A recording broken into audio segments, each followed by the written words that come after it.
최근 여행사들이 소셜 미디어 계정을 통해 여행 상품을 파는 경우가 많아졌다고 합니다. 다양한 종류의 특가 여행 상품을 SNS 계정에 수시로 올려주고 예약도 편리해 이용자 수도 상당하다고 하는데 새로운 유형의 여행 상품 판매, 그 피해는 없을까요? 조명아 기자입니다.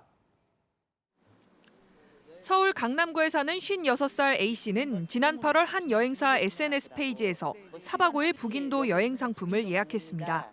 일정표를 받고 친구 3명을 포함해 4명분 여행비 320여만 원을 보냈지만 출발을 일주일도 안 남기고 여행이 취소됐습니다.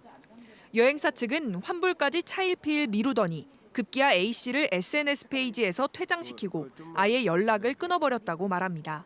휴가 날짜를 해놓은 상태이기 때문에 그걸 가야 되는데 못 가는 상황이 돼서 이제 황당하고 그리고 신랑들한테 얘기는 못하고. 대전 서구에 사는 B씨도 마찬가지. 지난 9월 초 산악회 회원들과 같은 여행사 SNS 페이지에서 중국 백두산 관광 상품을 예약했지만 현재 폭설이 내렸다는 이유로 일방적인 여행 취소 통보를 받았고 환불 역시 없었습니다. 똑같은 날 똑같은 비행기 타고 똑같은 연길로 가는 다른 여행사에 물어보니까 다 출발을 했어요. 여기만 안 하는 거예요. 그래서 자기를 못 믿는다고 또 난리치고 제가 환불도 안 해주고. 최근 SNS에서 파는 여행 상품은 값이 싸고 예약도 쉬워 중장년층을 중심으로 이용자가 늘고 있습니다. 하지만 대개 비대면 상태로 SNS 메시지를 통해 이뤄지기 때문에 각종 피해도 잇따르고 있습니다.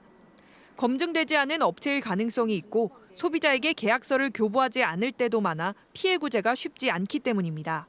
계약서를 반드시 교부를 받으셔야 되고 그리고 그 안에 소비자에게 불리한 조항이 있는지 특별약관을 꼼꼼하게 확인하셔야 되는 상황이겠습니다.